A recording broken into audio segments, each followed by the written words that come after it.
Shawn. Lesson 2. You've done your single crochet and you've gone back and done a single crochet to add to your row.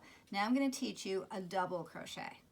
So when you're reading instructions in that nice book that Laurel sent you, they might have different names for things because they've just changed over the years.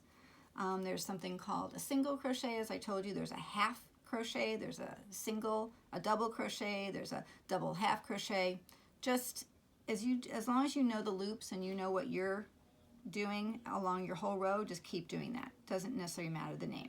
So again, you're going to go in you're going to skip your first stitch, which is right here. You're going to go in your second stitch. So I'm going to go through the whole loop, and all this is another loop around. I'm going to get again through the whole yarn so we don't split it. We learned that in lesson 1.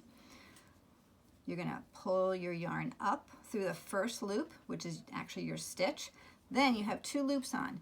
Then you're going to put another loop over, so you have 3 loops. You're going to go through both of them.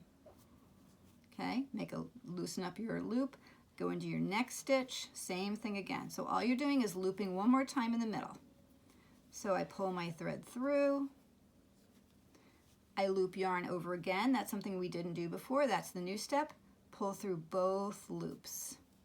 So it makes this row's a little higher because you've added a loop. So I'm going to go through my next stitch. Again, make sure you get through the whole stitch. Don't split your yarn. Pull your yarn through. Another extra loop. And pull it through. This is one of the most common stitches you'll use. A single crochet on top of a single crochet makes a very bulky, tight crochet, which is nice for a warm winter hat. But if you want a little bit more decoration, or you want to see your yarn a little bit more and you don't want it to quite be that tight, you're going to go through this extra loop, which is a double crochet. So does this create open holes? Not too much. When we get to a triple crochet, then you get more holes. When you get to like a granny or herringbone stitch, that gets to even more holes. But this is still good for a hat or a tight weave if you don't want air to go through.